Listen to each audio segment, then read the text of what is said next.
ஒருவேளை மாப்பிள்ளை கல்யாணத்துக்கு ஒத்துக்கிட்டு பின்னாடி வீட்டோட மாப்பிள்ளையா இருக்க ஒத்துக்க மாட்டாரோ என்னவோன்னு அத பத்தி நினைச்சு ஏதாவது சொல்லிருக்கலாமோ? அது நடந்தாலும் நமக்கு கஷ்டம் தானே சந்திரா. ரோஹிணி புருஷன் மாதிரி ரேவதி புருஷனும் வீட்டோட மாப்பிள்ளையா இருக்கணும் தானே நம்ம கல்யாணத்துக்கு முன்னாடியே கண்டிஷனை போட்டோம். இவங்களுக்கு மட்டும் இல்ல, துர்கா, சுவாதி இவங்க 2 பேருக்கு கூட நான் வீட்டோட மாப்பிள்ளையா தான் பார்க்க போறேன். எனக்கு என் பொண்ணுங்க எப்பவுமே என் கூடவே இருக்கணும். ஆனா மகேஷ பாக்குறப்போ அப்படிப்பட்ட கேரக்டர் மாதிரி தெரியலையேக்கா.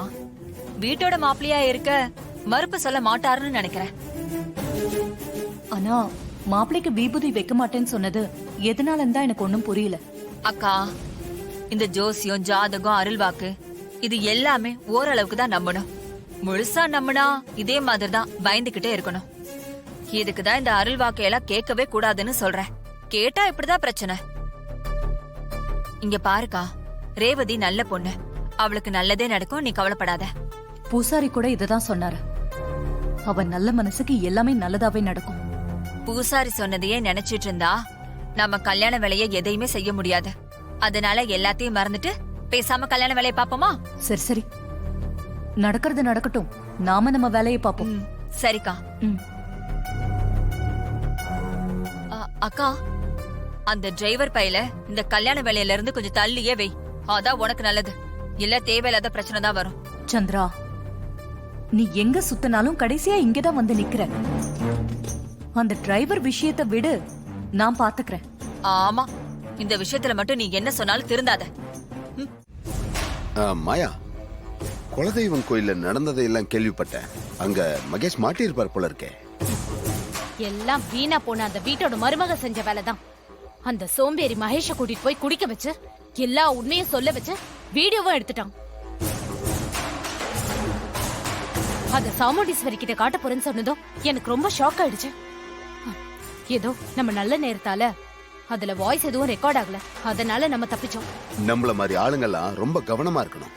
இதுல கொஞ்சம் பிசுகுனாலும் நம்ம மாட்டிப்போம். அந்த காமெடி பீஸ் எல்லாம் ஒரு ஆளுன்னு அவனை நம்பி இந்த மகேஷ் போலாமா? ஏதோ தெரியாம பண்ணிட்டான். அப்புறம் நான் அவனை லெஃப்ட் அண்ட் ரைட் வாங்கிட்டேன். இனிமே இந்த மாதிரிலாம் பண்ண மாட்டான். அது கூட அந்த டிரைவரோட வேலையாதாங்க இருக்கும். அவன் தான் இந்த மாதிரி ஐடியாலாம் கொடுத்திருப்பான். அந்த டிரைவருக்கு எங்க உறவை எப்படியோ தெரிஞ்சு போச்சு. அத அவன் சாமுண்டீஸ்வரி கிட்ட போட்டு கொடுக்க கூட நினைச்சான். நான் அதுக்குள்ள முந்திக்கிட்டு விஷம் குடிச்சு டிராமா பண்ணி அவனை உண்மையை சொல்ல விடாம தடுத்துட்டேன். ஆமா, அவனுக்கு எப்படி அந்த உண்மை தெரிஞ்சது?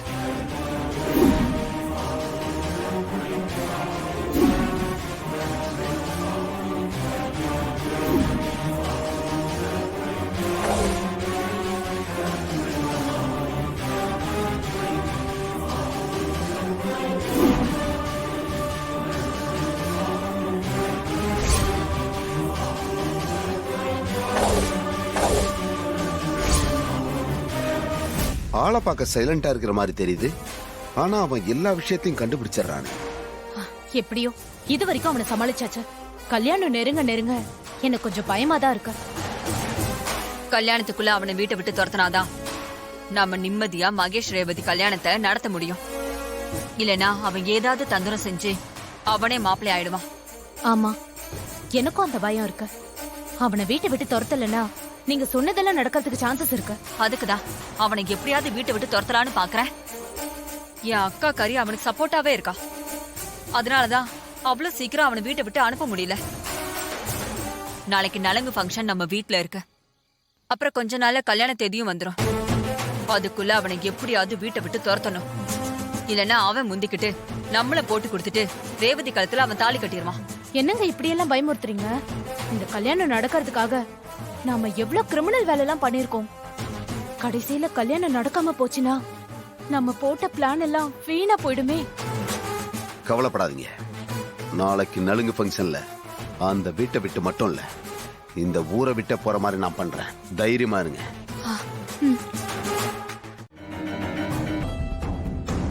பொண்ணோட அம்மா நீங்க முதல்ல நலுங்கு வைங்க.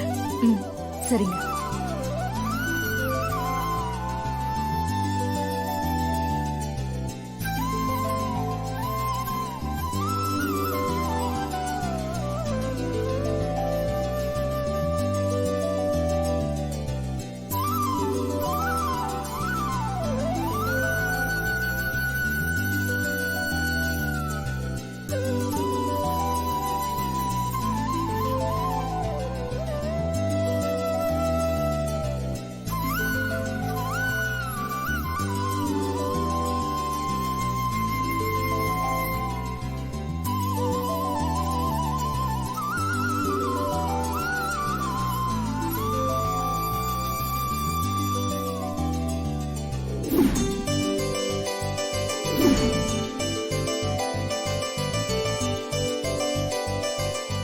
அத்தை நலங்கு வச்சுட்டாங்க.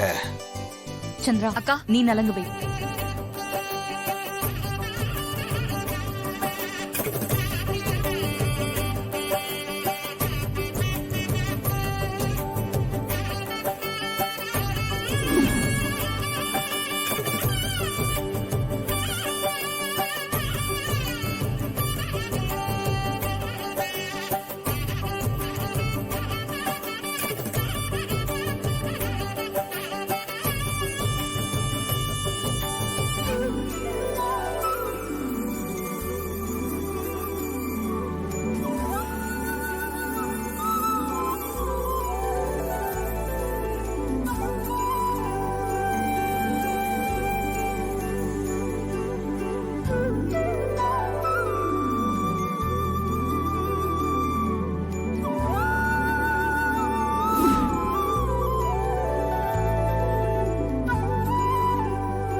என்ன எல்லாரும் நலுங்கு வச்சாச்சா?